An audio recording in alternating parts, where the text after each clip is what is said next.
And then you look at what they've done to the January 6 people. They've destroyed them and destroyed their lives. And a lot of them didn't even go into the building. He's so back. Look at how disgustingly orange he is. He literally looks like rotisserie chicken that was left out under those lights for way too long. It is so beautiful. He is so beautiful, dude. Look at how disgusting his flesh looks.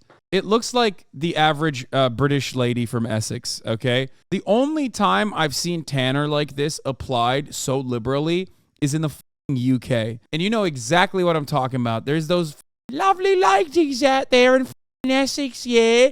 And this is how they look like an Oompa Loompa. Oh my lord, dude. All he needs is like the grossest pink lipstick of all time. And that's like the least lady in Essex. I've been watching Desantis go out and say, I've got 8 years. It's going to be 8 years. Let me tell you something. Right there, you should vote against him. It'll take me 6 months to have it totally the way it was. We'll have it fast. It's drilling. It's the wall. And it's getting criminals out of our country that have been allowed to come in so freely. We're going to get them out. ICE, we're going to double up on ICE and the Border Patrol. They're incredible people. Brandon Judd and Tom Homan and some people that we have are phenomenal people, but they don't use the good ones. They use very liberal, very radical left people, and it's hard to believe. You know, I did hundreds of miles of wall. Then I said, you know, we should do more. What do you think? And they gave me other locations. We were going to add another 200 miles to it. We started, would have been done within a few weeks. The stuff was all there. They actually lifted it up and took it where Texas and Arizona can't get it. Can you believe it? Instead of saying, you guys put it up yourself, at least. But they didn't want it up. That's when I said, these guys actually believe in open borders. Who can believe in an open border? But when I heard DeSantis go out and say... DeSantis... And talk about 8 years. We need 8 years. You don't need 8 years. You need 6 months. We can turn this thing around so quickly. If you need 8 years... Who the hell wants to wait 8 years? Do you think he's on drugs during this? First of all, there's never been a moment where Trump is not on drugs. He doesn't drink alcohol, but he's always been a Sudafed boy, I think, right? Isn't it? Isn't he a Sudi boy? Like, he does like the adult version of like some kind of speed. He currently might be on some kind of diet pill too, like whether it's Ozempic or not. I don't know. He's lost a lot of fucking weight. I don't think Trump does Adderall. For those of you saying like Adderall, Vyvanse, Concerta, no, like I think he does like the old man version of that, which is like some kind of upper, like I said, like some like European Sudafed that has like ephedrine in it or something. You know what I mean? He's not the type. I don't think he's the type of dude that does like Adderall is like too new age for him. You know what I mean? And there are boxes. I mean, there are photos of having like pseudoephedrine in his drawers from like back in the day. He takes Euro Sudafed. It was in the Mexican Bowl photo. Yeah. Why do you know all of this? Because I'm Trump's #1 stan, brother. What the fuck kind of question is that? I'm a stan. Of course I know all of this because I'm a fucking stan. And plenty other stans exist in this community as well, which is why we know so much about Trump. I did a lot of things at very cheap prices. Congress held me back, actually. But we had a deal where I was going to fill it up for nothing, you know, when the oil was down so low because we had so much of it. We have more liquid gold under our feet than Saudi Arabia and Russia. Think of it. We have more than any other country.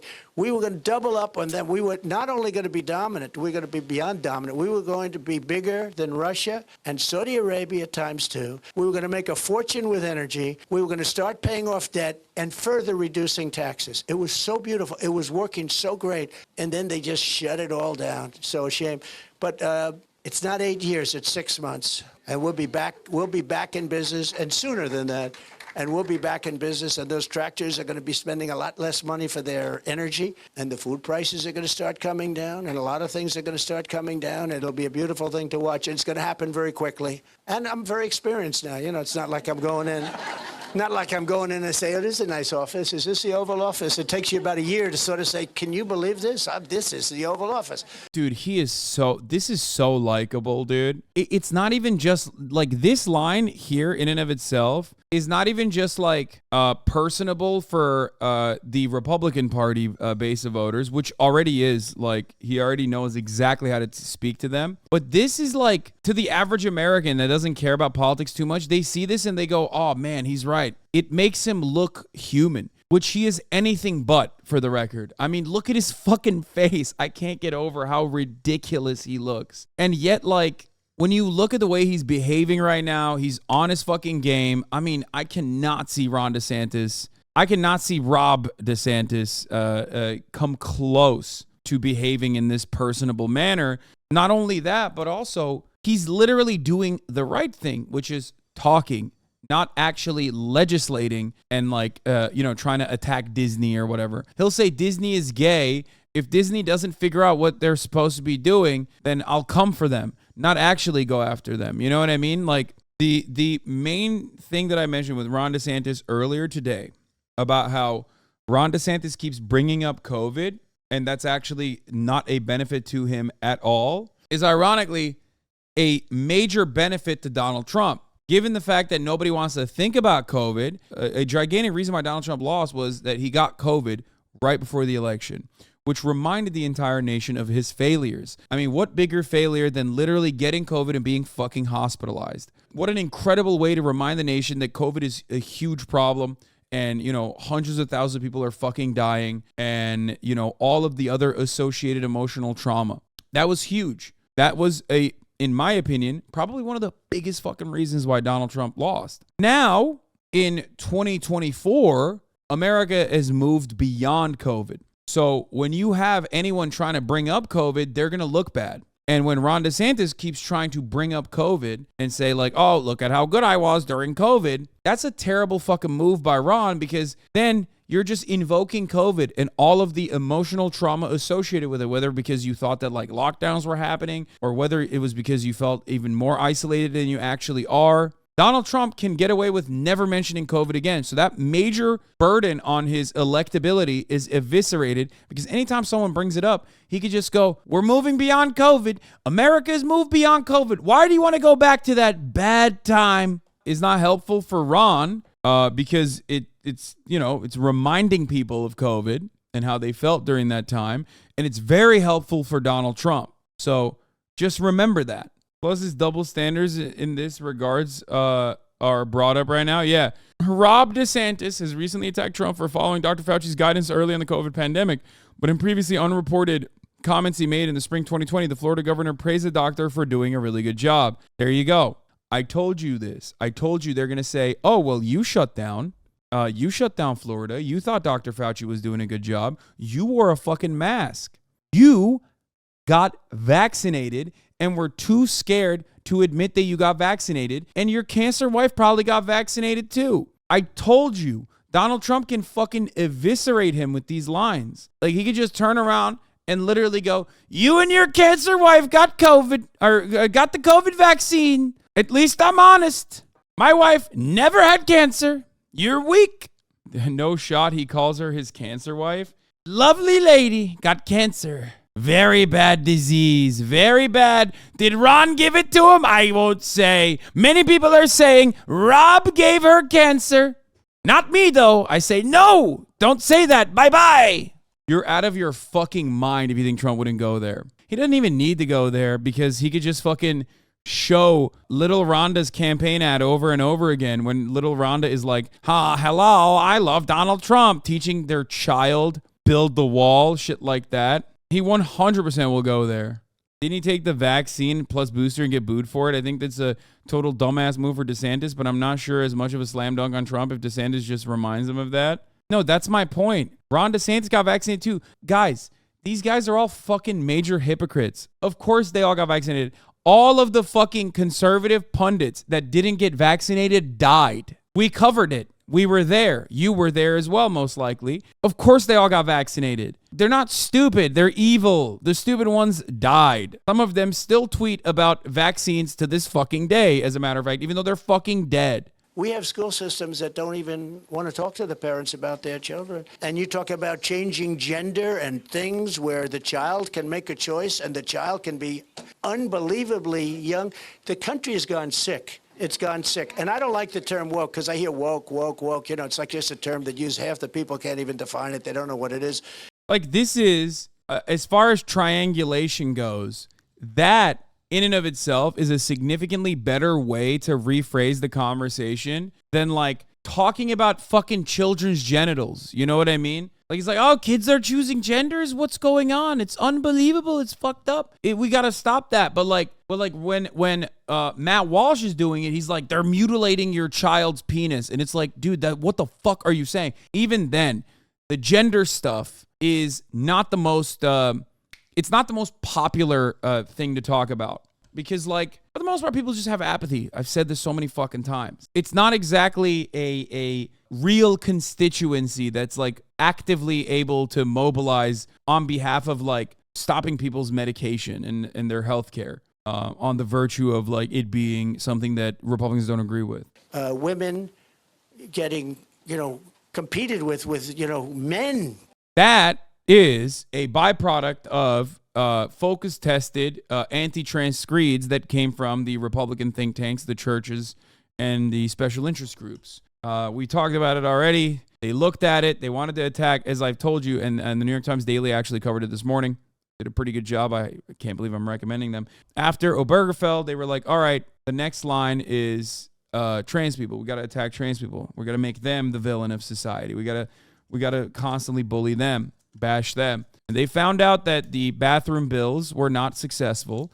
Everybody mobilized against it. They were like, all right, let's get back to the drawing board. Let's figure out what will actually be better as a better line of attack. And shouts out to Joe Rogan, who was already doing this at that point. Trans women participating with cis women was the strategy. They found it. That is significantly more popular than anything else. Why is that popular? Not because people are like grossed out by trans people in general, but because you can make an adequate argument as to why it's unfair. And Americans love fairness. It's not fair when you tell a little girl or even a trans person who's an adult that they can't go into the fucking bathroom. That part is ridiculous. It's silly. It still goes back to like your hands are in people's genitals. You know what I mean? You're constantly trying to figure out what the fuck's going on in people's genitals. That's weird and gross. But fairness in sports is a universal value that you can advocate for. And that is the reason why it's the most effective way to open the conversation up and just like expand on additional transphobia. That's why they move very quickly. None of those fucking bills just stayed at the state legislatures at, eliminating the 4 trans 12-year-olds from participating in sports, and very quickly moved on to criminalizing, offering puberty blockers and any kind of like medical care, any kind of medical care whatsoever to even adult trans people, not just like trans children or their parents, but even adult trans people. It was never about the 1, 2, 3, 4, maybe 5 fucking young trans people participating in sports. It was always about just stopping trans people from existing in society. Same with the bathrooms. When you ask people like, okay, so what's your suggestion? The kind-hearted transphobic person will say, oh, why don't they make their own league? And that's unsustainable. That's not a thing that can ever happen because there's like 3 of them and they're all participating in like different fucking sports. So what are they supposed to do? Go up against one another, all 3 of them? Like the track and field athlete is gonna fucking go against the athlete at the swim meet? Like, it doesn't work that way. Because the goal is not to stop trans people from participating in sports or whatever. It's usually just to stop trans people, period. Ultimately, if you care about this kind of stuff, if you legitimately are fearful of this kind of stuff, I'm sorry to report this, but you have been duped by literal dumbasses. Like, Republicans put this in front of your eyes and made you angry about it when you didn't know that it existed. You never would have thought under different circumstances that you would care if it was a real, that it was ever a real problem or not. And the only reason why you talk about it is because reactionaries are very good at making everyone laser focus on whatever kind of initiative they consider to be the biggest, most unjust moment, or the biggest, most unjust situation happening. I still don't get your Americans love fairness. Americans, or just people in general, are significantly more interested in competition fairness than they are in like stopping random trans people from going potty. That's it. That's why it was a more effective strategy. Ultimately, it still doesn't matter. And for the record, like, Americans believe in a false notion of meritocracy to begin with. That's the same concept. It's the same principle. For those of you who don't get it,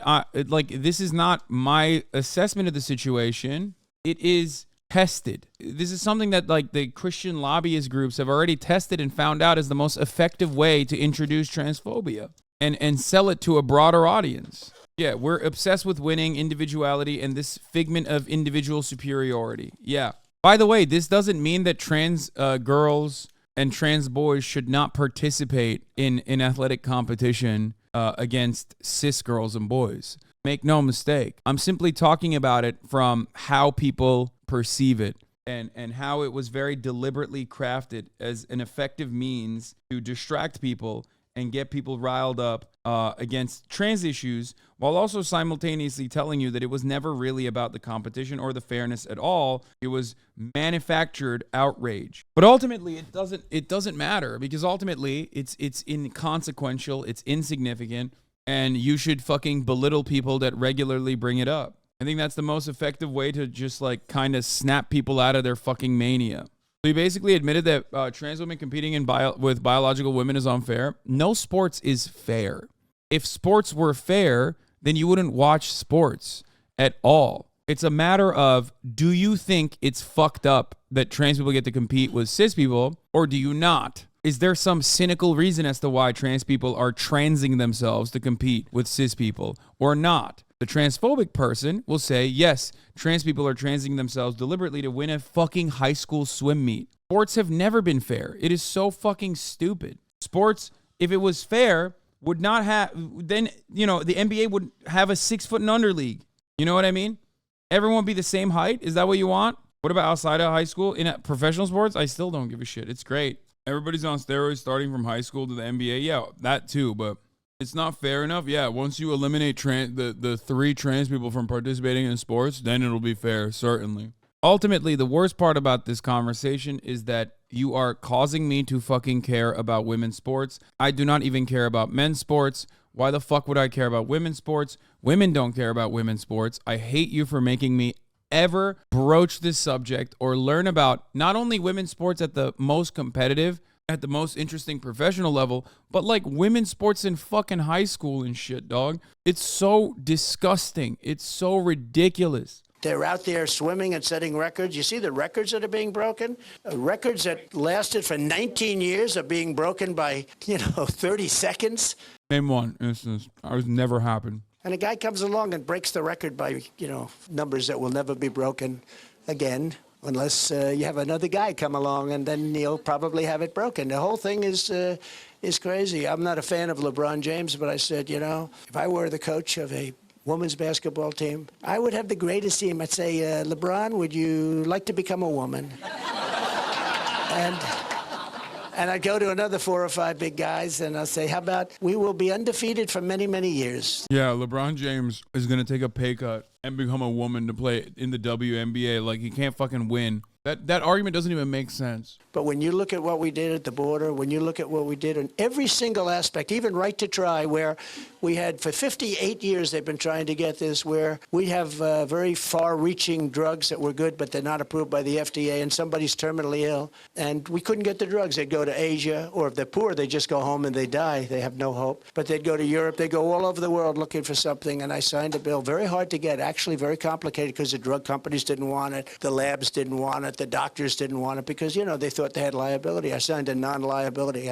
Yeah, companies definitely did not want you to revoke liability. They were like, Mr. Trump, please don't deregulate pharmaceutical trials for us, please. That would be so terrible. Like, he literally owned himself in that same argument. He's like, companies didn't want it, so I revoked the liability. I took it away. It's like, yeah, no, they wanted that. That's why you did it. I took care of the vets better than anybody. We had a 92% approval rating, and now it's going way down, I understand. But we had a lot of bad people in the VA, and you weren't able to fire them because of civil service and various other reasons. And I got that taken care of, and we let go of 9,000 really bad people. Every solution to the problems is like deregulation and cuts. He's so good. And everybody's happy. We've saved, with Right to Try, we've saved thousands and thousands of lives of people that are terminally ill. And people would say, well, we can't do that because nobody's dying in America anymore. Anyway. And yet they were in there for close to 60 years now trying to get that approved. And I got it approved through Congress. I got it approved. You had to go through Congress on that one. And we're saving lives, tremendous numbers of lives. I'm very proud of that one, Right to Try. It sounds easy. You'd think it would be easy to get it approved, actually, but it was very, very tough. Gone for many, many years. I'm surprised he's not talking about gay pride. I'm surprised he wouldn't hit, like, at least a little bit on it. Not at all is confusing. Like, I don't think he'll be like, oh, we're taking down Target. Like, I don't think he's going to do that. He's not going to get into the fucking weeds of it. But I could see him being like, corporations are so woke. He just tweeted, no, he didn't. Shut up. This is from 2019. You got my hopes up for a second. As we celebrate LGBT Pride Month and recognize the outstanding contributions of LGBT people that have made our great nation, let us also stand in solidarity with the many LGBT people who live in dozens of countries worldwide that punish, imprison, or even execute individuals on the basis of their sexual orientation. My administration has launched a global campaign to decriminalize homosexuality and invite all nations to join in this effort. That is not a joke. Like the Trump with the LGBT flag is not a joke. We, unfortunately, we have such a short memory that we forget that like things become almost like a permanent staple in our existence where we think like, oh, it was always like this. It was always like this. It's like, no, man. There was like fucking trans Trump supporters even. I mean, obviously Caitlyn Jenner. He literally was like, I don't care where you go pee or poop. I don't care. Trans people can pee or poo wherever they want in Trump Tower. He literally said that. He said that in 2016. And now everyone's like, oh my God, trans people, they're so good at sports, folks. We got to do something about them. You want to know why you feel like this is something that you need to care about? It's because a very effective Republican propaganda machine put this in front of you every fucking day, nonstop, for the past 4 fucking years, and now your brain is broken in an irreparable fashion. You will never be able to be the same again. That's why you're looking at it. That's why you look at it and you think, no, it's always been this way. No, it hasn't. It is not. That's why every single fucking dumbass conservative has literally done drag, like every single one of them, with the exception of Donald Trump, who is a drag king and not a drag queen, literally right now. You know what I mean? He's the most campy, caked up, motherfucker you've ever seen, right? So just remember, whenever you see something or whenever you feel something about like trans people or trans athletes or drag queens or whatever, question it. Be like, wait a minute, is this something that's in front of me right now and I'm being conditioned into like having an opinion over it for some other nefarious purpose, which is to misdirect away from like the real problems that persist in society, which is exactly why it's happening? Or do I legitimately care about this? Like, this is something I need to care about. That's it. It's always the first, never the second. Think critically about this stuff. And unfortunately, a lot of liberals as well end up having these reactionary perspectives, these reactionary talking points. It becomes basically a part of your life. And then you forget a time when it wasn't. You forget a time when you don't even fucking think about it, when you never thought about it. You laughed at people that would have ever brought it up. It's a very scary thing. The damage and devastation that can be inflicted by Islamic radicals has been proven over and over. At the World Trade Center, at an office party in San Bernardino, at the Boston Marathon, at a military recruiting center in Chattanooga, Tennessee, and many, many other locations. Only weeks ago in Orlando, Florida, 49 wonderful Americans were savagely murdered by an Islamic terrorist. This time, the terrorist targeted LGBTQ community. No good. And we're going to stop it. Yeah. He was like, we're going to stop it because we are not outsourcing that any longer, even though he wasn't fucking outsourced anyway. He was an American. He was like, we're going to do it ourselves, folks. Like, look at the conservative movement. These are people who are celebrating Trump saying he's going to protect the gays. As your president, I will do everything in my power to protect our LGBTQ citizens from the violence and oppression of a hateful foreign ideology. Believe me. And I have to say, as a Republican, it is so nice to hear you cheering for what I just said. Thank you.